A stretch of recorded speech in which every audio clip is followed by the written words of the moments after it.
What's good, fam? Drake just threw $800,000 into the trash trying to buy his way back into the winner's circle. The only thing he actually earned for his trouble was getting roasted by the entire nation of Argentina. Watching this play out is becoming painful because the man who once had the Midas touch has turned into a walking advertisement for his own legendary curse. Back in June of 2024, he decided it was a smart move to drop $500,000 worth of Bitcoin on the Dallas Mavericks during the NBA Finals. That plan blew up in his face when the Mavericks got smoked, and he watched $500,000 vanish in an instant. The result was that most people would take a seat and rethink their entire life after a hit like that. But his desperation is at an all-time high. Saying that he can do better and shining light on some issues with lines like We got gambling problems, drinking problems, pill popping and spending problems. Only a few weeks later, on July 9th, 2024, he doubled down on those terrible instincts by betting $300,000 that Canada would take down Argentina. Canada ended up losing 2-0, but the real embarrassment started after the game was already over. The Argentina national team jumped on social media and used lyrics from Kendrick Lamar's diss track Not Like Us to clown him in front of the whole world. When major international sports teams are using Kendrick to drag you, it proves your influence in the streets and the stadiums is basically dead. There was a time when an OVO cosign felt like a gift from the rap gods, but this partnership with Stake just looks like a frantic pivot. And in Drake's case, it's almost like self-sabotage. Back when the beef between he and Kendrick was at its height, his loss wasn't something a lot of people were commiserating over. He is trying to keep the money moving while his music dominance starts to fade in a way we have never seen before. He seems to be trying to gamble his way back into mogul status because the charts stopped showing him the love he received for over a decade. Losing that golden touch marks the biggest shift we have ever seen in his career, and it shows his instincts are failing him in every category. The same guy who used to predict every trend is now losing $500,000 on basketball and getting bullied by soccer players. This entire situation is a disaster that shows exactly how far the OVO brand has crashed since the summer of 2024. Throughout the song, Kendrick speaks on having a beautiful life with money, morals, and culture, while Drake is always fishing for that check to come in. July 4th, 2026 marked 2 full years since Kendrick Lamar released the Not Like Us music video, and the industry still feels the impact of that day. That visual was the finishing blow because Kendrick took a lyrical war and turned it into a perfect lesson on how to evict someone from the culture. Everyone remembers Kendrick smashing that certified lover boy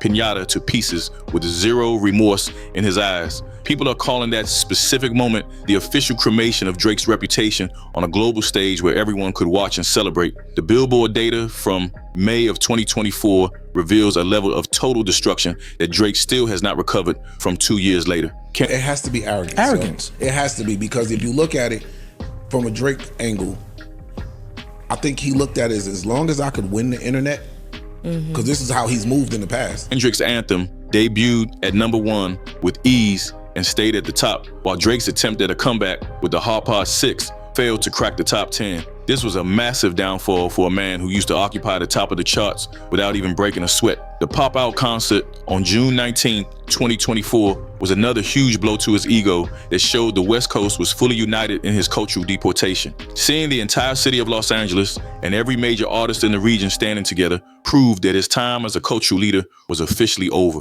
For the last 24 months, Drake has been in a permanent defensive crouch while trying to find any possible way back into the spotlight. He is chasing a cool factor that vanished the moment Kendrick pulled the curtain back on the entire OVO operation for the world to see. Throughout the song, Kendrick speaks on having a beautiful life with money, morals, and culture, while Drake is always fishing for that check to come in. Kendrick dancing over a game of hopscotch, this hand movement, which is a callback to Drake that does this on a live with a young girl. Kendrick hitting a piñata of the OVO owl, and him locking up the owl at the end. This massive decline proves that you cannot buy your way back into the hearts of the people once they label you a cultural tourist. The energy around Drake shifted from genuine admiration to a collective eye roll every time he tries to start a new trend or hop on a fresh sound. He spent 2 years trying to reclaim his throne, but that throne was melted down and turned into a crown for the man from Compton. Kendrick Lamar did not just win a rap beef, he destroyed the entire algorithm that Drake used to stay at the top for over a decade. Every move Drake makes now feels calculated and thirsty instead of natural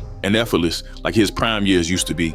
This left everyone feeling like the diss had been settled with Drake, no longer saying anything, and that's how it would stay. Until the 4th of July, when Kendrick would release a music video to one of the biggest hits from the disses, Not Like Us, which begins by showing us a snippet of an unreleased track, speaking on how Drake appeared to have killed Kendrick, but here he is, reincarnated. The culture moved on and left him behind in a massive mansion that feels more like a prison than a palace these days. That specific era where one man dictated what was cool is dead, and those days are never coming back for the boy. Even though his stats are still high, his impact is at an all-time low because nobody looks to him for direction or inspiration anymore. 2 years later, the sting of that defeat is still fresh because the world refuses to let him forget what happened on that stage in Los Angeles. He is a legacy act now, and that $800,000 he lost gambling means nothing compared to the respect he lost in the streets. That loss of respect didn't stop at the betting apps because the walls around his empire started falling apart in real time. It's been quiet in the Drake/Kendrick front since the Hard Part 6, but Kendrick would not drop another track on June 19th, but a pop-out event called Ken and Friends in LA, not only to perform, but to bring together the culture of LA all together in one place, showing how strong LA culture is, not only for hip-hop, but as a city. On May 7th, 2024, the world realized the embassy wasn't the fortress he bragged about when a security guard caught a bullet right outside those gates. This went down at the height of the Kendrick battle. It killed the myth that he was some protected god in his own backyard, and it showed the world he wasn't as safe as he claimed. Before that night, he had everyone believing Toronto was his personal kingdom where he called every shot, but lyrical beef turning into actual violence changed the whole dynamic. CBC News covered how bad that security breach really was. Their reporting served as a signal that the armor had a massive crack in it, and it wasn't just a freak accident either. A whole wave of intruders started getting arrested at the property while trying to get close to the drama. One person tried to sneak in only 24 hours after the shooting happened, and another was hauled off by police right after that. Saying that he can do better and shining light on some issues with lines like, "The place that was supposed to be his sanctuary turned into a target for every person with a camera." That was a perfect metaphor for his spot in the game, especially with his house under siege while his reputation was catching heat. The way he reacted didn't help his case with the fans at all. Usually Drake is the first one to jump on the internet with the subliminals and the spicy stories, but his response to these real threats was suspiciously quiet. That silence told the culture everything they needed to know because it made that big dog persona look like it was tucked away while things were getting dangerous. You can't call yourself the king of the city when you can't even keep the front porch clear without the world saying you call for help. It was a huge hit to his aura that still hasn't healed 2 years later. Once people see you can be reached physically, that untouchable energy disappears forever. Before we see how Drake tried to distract us from that L with that cringy Gwan Delilah remix, y'all gotta tell me, did that quiet response to the real threats officially kill his untouchable energy for good? Drop your thoughts in the comments. No cap, while you at it, hit that like and subscribe button. Let's get back into it. While he was busy trying to fortify that mansion, he was simultaneously losing the very grip that made him a global superstar in the first place. Underestimated what Kendrick would do. So now I'm thinking, if I got the second half of this song done,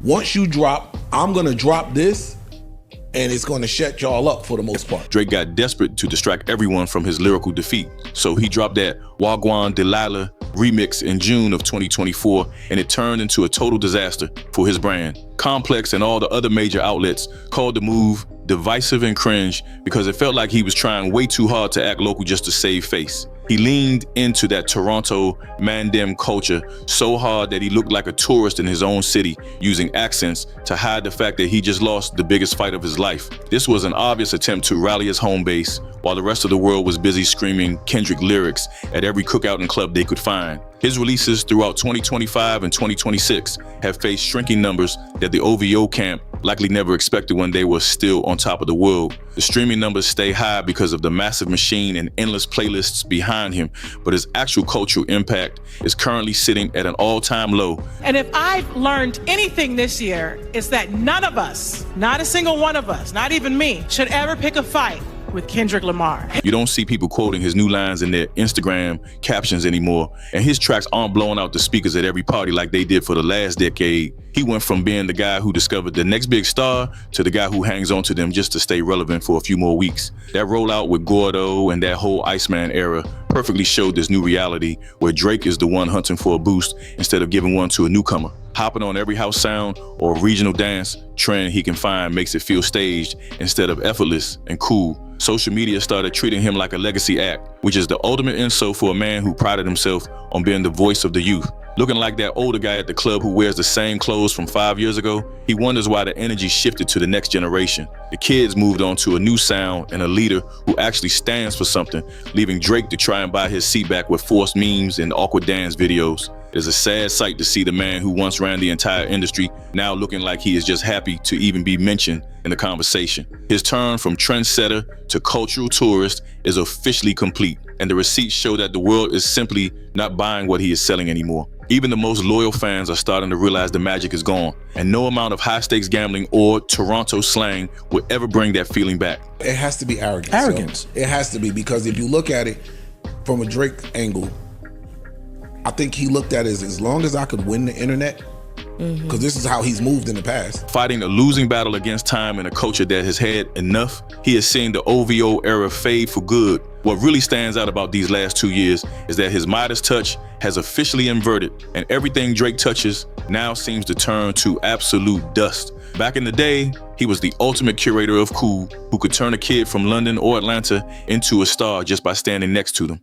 Now he has turned into a consumer of cool, which is a much more expensive and desperate place to be for a man of his stature. When you lose $800,000 on basketball and soccer games just to stay in the headlines, you aren't leading the culture. You are just paying rent to live in it. That stake partnership isn't just a financial move. It is a sign that his intuition is failing him because he is gambling on relevance instead of creating it himself. The stake curse isn't just bad luck or a funny meme for the internet. It is what happens when a man loses his ear for what actually matters to people. Betting on the favorites only to lose every single time is exactly how his music career looks right now to anyone who is actually paying attention. Forcing these memes and awkward dance clips to happen only makes them land with a heavy thud because the audience can smell that desperation from a mile away. Kendrick dancing over a game of hopscotch, this hand movement, which is a callback to Drake that does this on a live with a young girl. Kendrick hitting a piñata of the OVO owl, and him locking up the owl at the end. It is nasty work seeing a man who was once the king of everything reduced to being a walking advertisement for a gambling site while the world laughs at him. I'm putting it out there right now that by the time 2027 rolls around, Drake is going to be locked into a Las Vegas residency phase where the music is just a side hustle. He is chasing corporate checks and leaving his street credibility in the rearview mirror. He will keep stacking his money, but he is doing it as a legacy act for people who refuse to let go of that 2016 feeling. The days of him being the voice for the youth are buried. That is the only reason he is leaning so heavy into the gambling and luxury ads, because the streets have already moved on to something that feels real. When the history books of hip-hop are written, this stretch from 2024 to 2026 is going to be known as the most violent fall from grace we have ever seen. People always talk about Ja Rule getting cleared out by 50 Cent, but none of those guys ever reached the heights Drake hit at his absolute peak. He was the most dominant force this genre ever produced for over 10 years, and watching that empire turn to dust in under 24 months is historic shit. This drop is the most significant thing we have ever witnessed.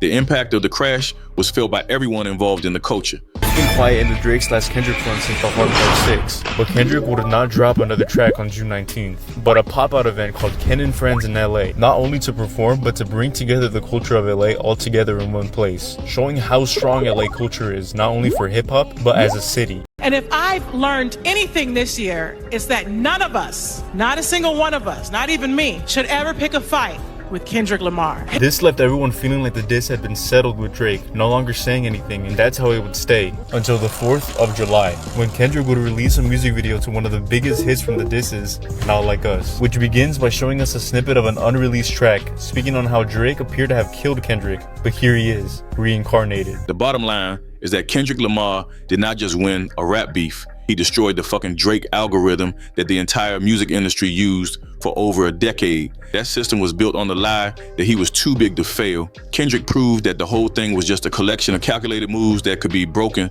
with enough truth and actual talent. He showed everyone that the emperor was standing there with no clothes on. Once that curtain was finally pulled back, there was simply no going back to the old days. Drake is still out here trying to run his old plays, but the defense has already watched the tape and they know his every move. The anniversary of the Not Like Us video serves as a permanent reminder that the culture chose a side. They did not pick the guy trying to buy their love with gambling bets. Kendrick Lamar took the entire OVO brand and tossed it in the trash, leaving Drake to spend the last 2 years digging through the garbage for his dignity. He broke the machine, and now the boy is just a ghost in the system. Before we wrap this up and see how he tries to pivot into another corporate era, tell me what you all think about this situation. Tell me in the comments if you think he is officially a legacy act or if you believe he has one more real comeback left in his tank. No cap, the energy has shifted and things are never going back to how they were. Make sure to like and subscribe too. Stay tapped in with the realest drama in the game right now. Let's keep it moving and stay tuned for the next update.